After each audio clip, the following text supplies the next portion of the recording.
Assalamualaikum warahmatullahi wabarakatuh. Selamat datang di channel Bicara Pajak bersama saya Faris Sustian.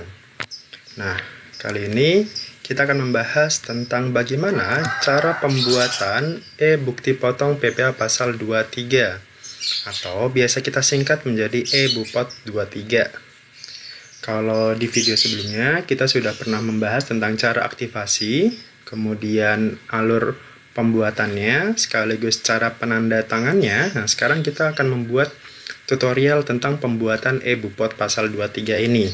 Silakan disimak. Jadi, tentang e-Bupot PPh pasal 23. Nah, sebelum kita membuat, ada beberapa dokumen yang harus kita siapkan. Jadi, sebelum kita membuat atau sebelum kita menginput daftar bukti potongnya, kita harus membuat dulu atau kita harus menyiapkan dulu dokumen-dokumennya. Di antaranya adalah dokumen yang menjadi dasar transaksi, bisa berupa invoice, faktur, kemudian perjanjian, akte, dan sebagainya. Kemudian atau kalau misalkan dividen berarti kayak pembagian dividen dan sebagainya, RUPS dan sebagainya. Jadi dokumen-dokumen yang menjadi dasar transaksi.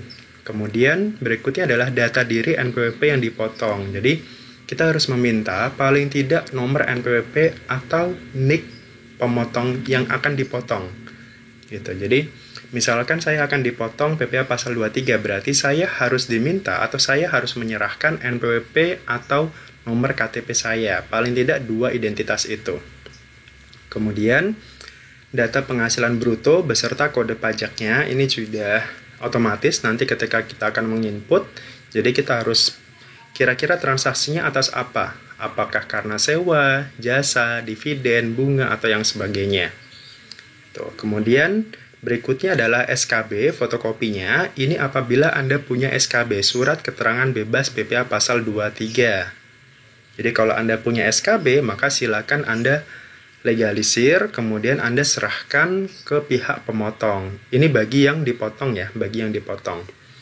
Kemudian fotokopi SKD, surat keterangan domisili dalam hal terdapat transaksi dengan wajib pajak luar negeri, atau kalau misalkan Anda sebagai pemotong akan memotong PPh pasal 26 terhadap subjek pajak luar negeri yang menggunakan tarif P3B, penghindaran pajak berganda. Jadi itu adalah beberapa dokumen yang harus Anda siapkan. Nah, setelah Anda menyiapkan dokumen ini, baik itu pemotong ataupun yang dipotong, kemudian Anda sudah bisa membuat e-bukti potongnya. Tutorialnya sebagai berikut. Yang pertama tentu saja Anda harus membuat atau Anda harus login terlebih dahulu ke situs pajak, pajak.go.id. Kemudian Anda login di pojok kanan atas, di tulisan login dengan menggunakan akun DJP Anda, akun DJP online Anda. Masukkan NPWP beserta password yang Anda miliki. Kemudian silakan ketik CAPTCHA-nya. Nah, setelah itu akan muncul halaman DJP online seperti ini, halaman awalnya, mulai dari informasi, dashboard, profile, bayar, rapol, dan layanan. Nah, kemudian menu e-Bupot itu ada di menu lapor. Kemudian setelah Anda klik lapor, silakan Anda pilih pra-pelaporan. Jadi setelah Anda klik lapor, silakan Anda pilih pra-pelaporan. Kemudian nanti akan muncul e-bukti potong. Ini dengan catatan layanan ini atau aksesnya itu sudah Anda aktifkan terlebih dahulu. Tapi jika belum, silakan lihat tutorial sebelumnya tentang cara mengaktifasi hak akses e-Bupot ini.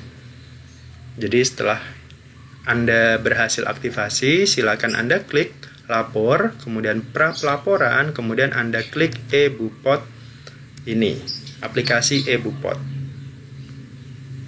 Kemudian setelah e-Bupot Anda klik, akan masuk ke menu tampilan seperti ini. DJP Online, ada menu dashboard, kemudian bukti pemotongan, ada SPT masa, kemudian ada pengaturan dan bantuan. Nah, di menu sebelumnya atau di video sebelumnya, sebelum kita membuat e-bukti potong, pastikan Anda sudah menginput penandatanganan faktur. Jika belum, silakan Anda ke menu pengaturan, kemudian nanda tangan. Kemudian kalau sudah, silakan Anda minta atau Anda pilih bukti pemotongan, kemudian pilih pasal 23 kalau misalkan Anda mau input PPh pasal 23. Jadi untuk membuat bukti potong, bukti pemotongan, kemudian input BP 23. Berikutnya akan muncul menu perekaman bukti potong baru. Silakan input tahun pajaknya, kemudian masa pajaknya kapan. Contoh, misal di sini tahun 2020, masa pajak Juli, berarti 7. Kemudian identitas yang dipakai adalah identitas NPWP atau NIK. Jadi pilih salah satu. Makanya tadi kalau misalkan orangnya tidak punya NPWP, silakan menggunakan NIK. Tapi kalau punya NPWP, sebaiknya tulis NPWP-nya. Ketika kita sudah input NPWP, maka otomatis nama, alamat, dan sebagainya itu akan otomatis muncul. Gitu. Jadi sebelum kita masuk ke sebelumnya, ke slide berikutnya tadi, ketika kita input NPWP, maka di sini alamatnya otomatis akan muncul, mulai dari nama, alamat, kelurahan, sampai dengan provinsi. Kemudian setelah itu akan muncul ke halaman berikutnya atau ke tab berikutnya, yakni tentang dokumen. Nah, di dokumen Anda harus klik tambah di sini. Kemudian setelah klik tambah akan muncul pilihan seperti ini, nama dokumen yang jadi dasar transaksi. Seperti tadi ada invoice, faktur pajak, perjanjian, akte RUPS, ini kalau untuk pembagian dividen dan sebagainya. Intinya dasar apa yang dipakai untuk Anda memotong PPh pasal 23? Saya contohkan di sini misal invoice. Berarti kita pilih invoice, kemudian saya tulis nomor dokumennya, kemudian tanggal dokumennya. Setelah itu klik simpan. Kemudian setelah kita berhasil simpan, akan muncul di sini nama invoice-nya, kemudian nomor dokumen dan tanggalnya. Kalau misalkan terjadi kesalahan, silakan klik hapus. Nah, jangan lupa di sini ada 3 jenis pilihan. Yang pertama adalah tanpa fasilitas, kemudian PPh 23 dibebaskan berdasarkan SKB, kemudian atau PPh pasal 23 ditanggung pemerintah. Nah, silakan Anda pilih kira-kira pemotongannya berdasarkan apa. Kalau misalkan dari wajib pajak, dari rekanan Anda atau dari yang dipotong tidak melampirkan apapun, berarti pilihnya yang tanpa fasilitas. Tapi kalau misalkan Anda transaksinya memakai SKB atau rekanan Anda memiliki SKB, surat keterangan bebas, maka pilih yang dipotong SKB berdasarkan, PPh pasal 23 dibebaskan berdasarkan SKB. Jadi silakan pilih nomor SKB-nya. Di sini sudah di-generate secara otomatis, jadi hanya nomor SKB yang valid lah yang bisa di-input. Jadi kalau misalkan terjadi kecurangan misalkan, maka nomor SKB ini tidak akan bisa di-input. Jadi hanya nomor SKB yang dikeluarkan oleh DJP saja yang sudah valid. Kemudian klik tanggalnya. Atau kalau misalkan PPh-nya pasal 23-nya ditanggung oleh pemerintah, berarti silakan pilih yang PPh pasal 23 ditanggung oleh pemerintah. Silakan pilih dokumennya atau ketik dokumennya, kemudian silakan ketik NTPN-nya sebagai berikut. 9-16 kali. Tuh. Untuk yang PPh ditanggung pemerintah. Jadi kalau misalkan tanpa ada melampirkan apapun, berarti silakan pilih yang tanpa fasilitas.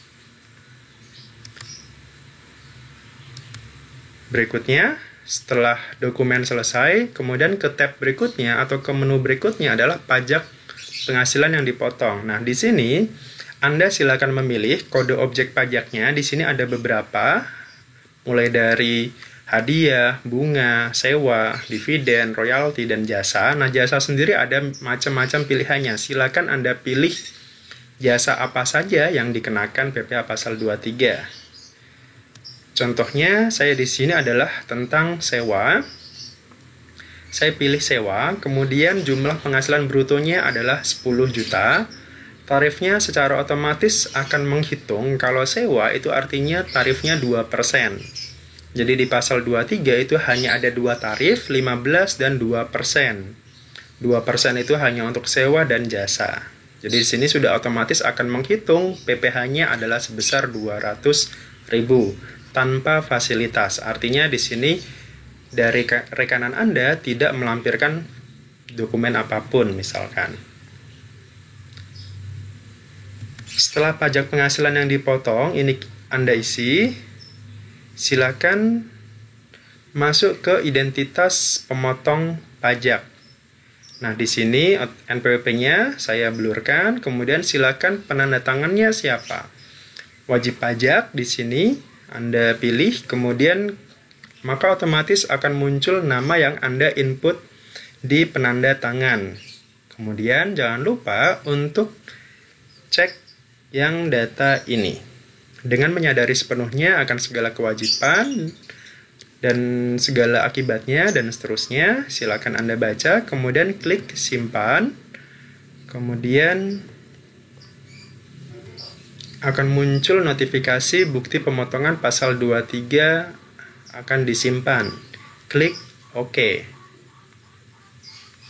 Nah, selanjutnya maka otomatis akan muncul di daftar yang bawah, daftar bukti pemotongan PPh pasal 23 akan muncul bukti potong yang sudah Anda buat sebelumnya. Statusnya adalah belum posting.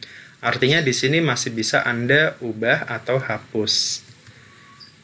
Nah, di sini ada 4 aksi yang bisa Anda lakukan. Yang pertama adalah Anda bisa lihat PDF-nya, kemudian Anda masih bisa edit. Anda bisa hapus bukti potong ini kalau ternyata ada kesalahan.